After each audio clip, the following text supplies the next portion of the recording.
এই পর্যায়ে কিন্তু তোমরা লবণটা অবশ্যই চেক করে নিও। আমি লবণটা চেক করলাম, লবণটা আমার ঠিকই আছে। এবার আমি এতে যে কাঁচা লঙ্কাগুলো কেটে রেখেছিলাম সেই দিয়ে দিচ্ছি। তোমরা ঝালটা তোমাদের পছন্দ মতন দিও। আর এই যে একটু গরম মশলার গুঁড়ো, আর এই যে সবার শেষে যে একটু ঘি দিয়ে নামিয়ে দিচ্ছি। হ্যালো বন্ধুরা, আজকে আমি একটু কাঁঠালের তরকারি রান্না করব একটু অন্যরকম করে, সেটাই তোমাদের সঙ্গে শেয়ার করার জন্য চলে আসলাম। এ দেখো, কাঁঠাল যেভাবে কাটে আমি কেটে নিয়েছি ছোট ছোট টুকরো করে। আর যেহেতু এটা অসময়ের কাঁঠাল, সেই জন্য এটাকে একটু লবণ হলুদ দিয়ে আমি একটু 2টো সিটি দিয়ে নিয়েছি প্রেসার কুকারে। আর নিয়েছি এই ছোট ছোট করে একটু আলু কেটে নিয়েছি। আর এখানে হাফ কাপ পরিমাণ ছোলার ডাল আমি ভিজিয়ে রেখেছি। আর এখানে নিয়েছি একটা রসুন, একটা পেঁয়াজ, কিছু কাঁচা লঙ্কা কেটে নিয়েছি, আর একটা টমেটো। এবার আমি একটা মশলা বানিয়ে নেব। এই যে প্লেটে যে জিনিসগুলো দেখছো, রসুন, পেঁয়াজ, টমেটো, এগুলোকে একটু ভেজে নেব। নিয়ে এর সাথে একটু জিরের গুঁড়ো, ধনের গুঁড়ো, শুকনো লঙ্কার গুঁড়ো, এগুলো মিশিয়ে আমি একটা মশলা তৈরি করে নেব।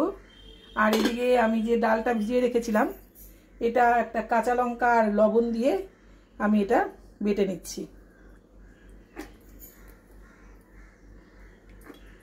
আমি সামান্য 1 চামচ মতো জল এর মধ্যে দিচ্ছি। এরকম সামান্য এটা দিয়ে আমি ঘুরিয়ে নিচ্ছি। আর তেলে আমি ফোড়ন দেব হচ্ছে একটা শুকনো লঙ্কা, একটা তেজপাতা, একটু জিরে, কয়েকটা গোলমরিচ, একটা এলাচ, একটা কাঁচা লঙ্কা, একটু দারচিনির ছাল, আর কয়েকটা লবঙ্গ। এগুলো আমি তেলের মধ্যে ফোড়ন দেব। তো এটা আমি বেটে নেওয়ার জন্য চলে যাচ্ছি মিক্সিতে। আমি যে ডালটায় যে বেটে নিয়েছি, এতে আমি একটু সামান্য যে লবণ আর একটু হলুদ দিচ্ছি। একটু হলুদ দিলাম, আর এই যে একটু লবণ দিলাম। এটা একটু ভালো করে হাত দিয়ে ভেবে ফেটিয়ে, খুব বেশি ফেটানোর দরকার নেই, এটা দিয়ে আমি যে ছোট ছোট করে বড়া ভেজে নেব। আমার তেল কিন্তু গরম হয়ে গেছে। এই কড়াতে আমি আগে রান্না করেছিলাম, তেল রয়ে গেছে। এই ছোট ছোট করে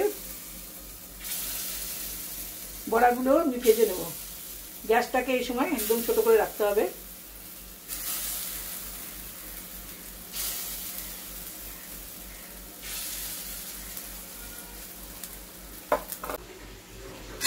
এইভাবে বড়াগুলোকে ভেজে নিতে হবে।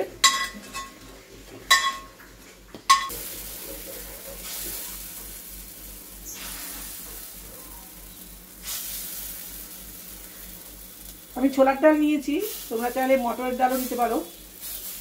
আমি মটরের ডাল আমার খেলে অ্যাসিডিটি হয়, সেই জন্য আমি ছোলার ডাল নিয়েছি। তোমরা চাইলে এটা নিরামিষ করেও করতে পারো, আবার পেঁয়াজ রসুন দিয়েও রান্না করতে পারো। আমি আজকে পেঁয়াজ রসুন দিয়েই করছি। যেমন বড়াগুলো কিন্তু ভাজা হয়ে গেছে।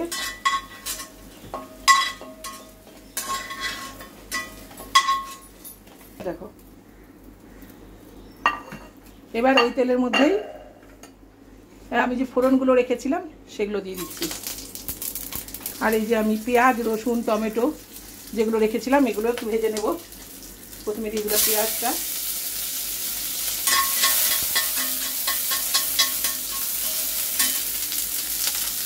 এবার দিয়ে দিচ্ছি, পেঁয়াজটা ভাজা হয়ে গেছে, রসুন দিয়ে দিলাম। আমি কিন্তু খুব বেশি তেলের মধ্যে এগুলো ভাজছি না, অল্প তেল দিয়েই ভাজছি। কারণ এগুলো ভাজা হলে, আমি অল্প তেলের মধ্যেই কিন্তু এগুলো ভাজছি, কারণ এগুলো ভাজা হলে এগুলো আমি একটা পেস্ট করে একটা মশলা তৈরি করে নেব। এখানে দিচ্ছি 1 চামচ তিল,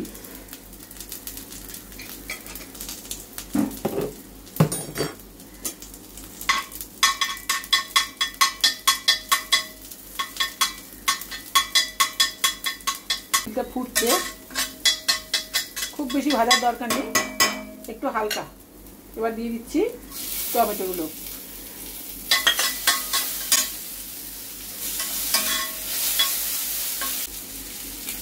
এগুলো কিন্তু আমার ভাজা হয়ে গেছে, আর বেশি ভাজার দরকার নেই। এবার আমি তুলে নিলাম মিক্সির বাটিতে। এগুলো ঠান্ডা হলে এগুলো আমি একটা পেস্ট বানাবো।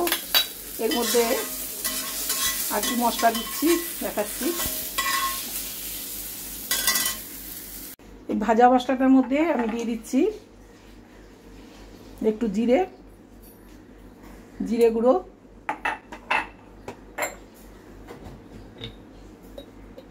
আজকেও আমি রান্নাতে শুকনো লঙ্কা এখন দেব না। এই যে একটু ধনের গুঁড়ো, শুকনো লঙ্কার গুঁড়োটা এখন বাদ থাকছে, এটা আমি পরবর্তীতে যোগ করব। নাতির জন্য রান্নার একটু তরকারি তুলে রাখবো, তারপরে দেব। কড়াটা গরম হয়ে গেছে, কড়াতে আমি আবার তেল দিচ্ছি। এই যে আলুগুলো আমি লবণ হলুদ মাখিয়ে নিয়ে কড়াতে দিয়ে দিচ্ছি। আলুটা কিন্তু আমার মোটামুটি ভাজা হয়ে গেছে। এবার এই মটরশুঁটিগুলো মধ্যে দিয়ে দেবো।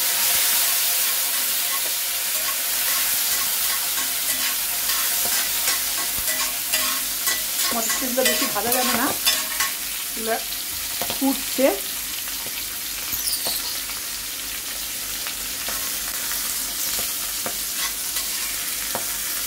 জাস্ট একটুখানি করে ভেজে নিলাম।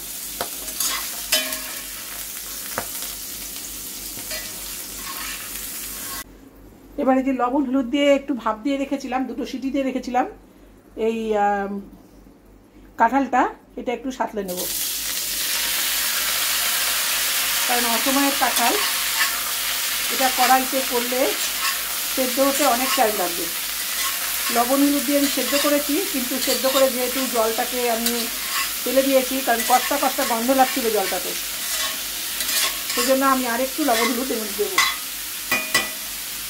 এখন আমি এতে দিয়ে দিচ্ছি পরিমাণ মতো হলুদ আর পরিমাণ মতো লবণ। এরপরে যদি লবণ প্রয়োজন হয় তবে অবশ্যই দেখে নিতে হবে।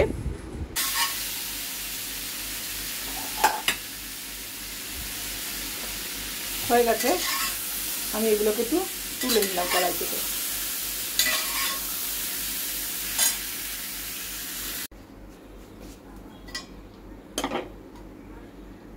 এবার কড়াতে একটু সরষের তেল দিলাম মশলাটা ভাজার জন্য। এই দেখো মশলাটাকে আমি এবার এই তেলের মধ্যে একটু ভেজে নেব।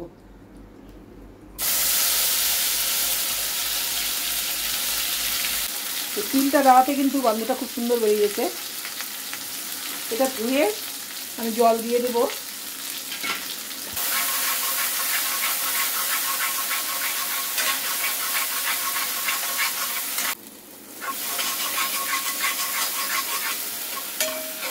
এই যে একটু মশলা আমি তুলে রাখলাম, আর নাতির ঝোল হবে এটা দিয়ে।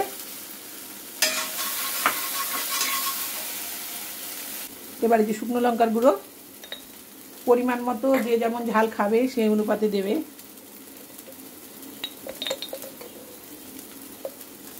আর এই যে একটু কাশ্মীরি লঙ্কার গুঁড়ো।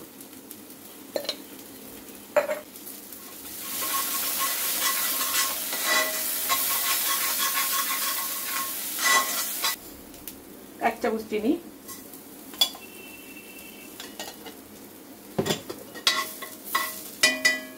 আমি লোহার কড়াই করছি জন্য কিন্তু তরকারির কালারটা কিন্তু একটু কালচে কালচে হচ্ছে, কারণ আমি এখন অ্যালুমিনিয়াম বা ননস্টিকের কড়াইয়ে রান্না করছি কমই।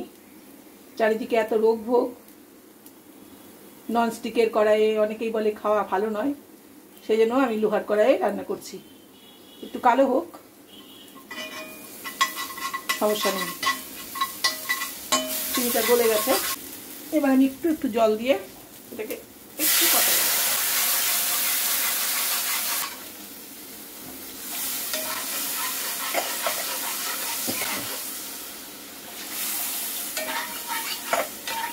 আমার আলুও কিন্তু মোটামুটি সেদ্ধ হয়ে গেছে।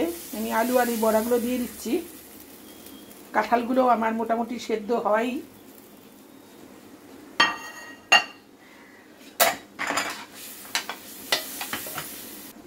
এবার কাঁঠালগুলো দিয়ে দিচ্ছি।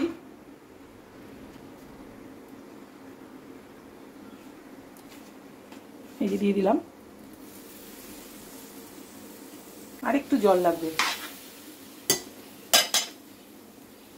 কারণ বড়া রয়েছে, বড়াতে কিন্তু জল টানবে। এই যে আমি আরেকটু জল দিয়ে দিচ্ছি। 5 মিনিট পরে ফিরে আসছি।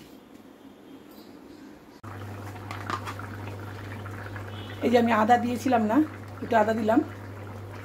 আদা, কাঁচা আদার গন্ধ ভালো লাগে, ওই জন্য আদাটা আমি আর ভাজলাম না। আমি মাংস রান্না করতে গেলেও অনেক সময় এইভাবে কাঁচা আদা দিয়ে নামাই। মুরগির মাংস ভালো লাগে খেতে।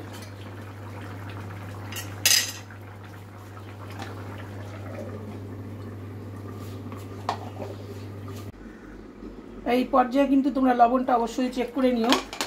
আমি লবণটা চেক করলাম, লবণটা আমার ঠিকই আছে। এবার আমি এতে যে কাঁচা লঙ্কাগুলো কেটে রেখেছিলাম সে দিয়ে দিচ্ছি। তোমরা ঝালটা তোমাদের পছন্দ মতন দিও। আর এই যে একটু গরম মশলার গুঁড়ো, আর এই যে সবার শেষে যে একটু ঘি দিয়ে নামিয়ে দিচ্ছি।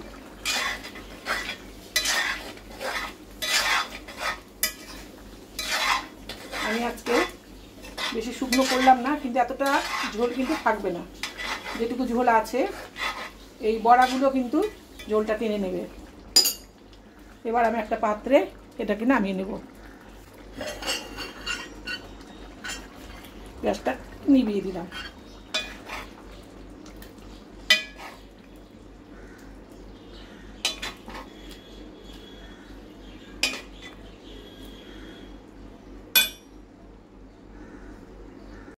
আমার রান্না যদি তোমাদের ভালো লাগে তাহলে লাইক, কমেন্ট, শেয়ার করে আমার সঙ্গে থেকো।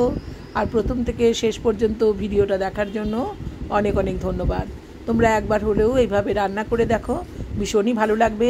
তবে এটা নিরামিষ করেও কিন্তু রান্না করা যায়। টাটা।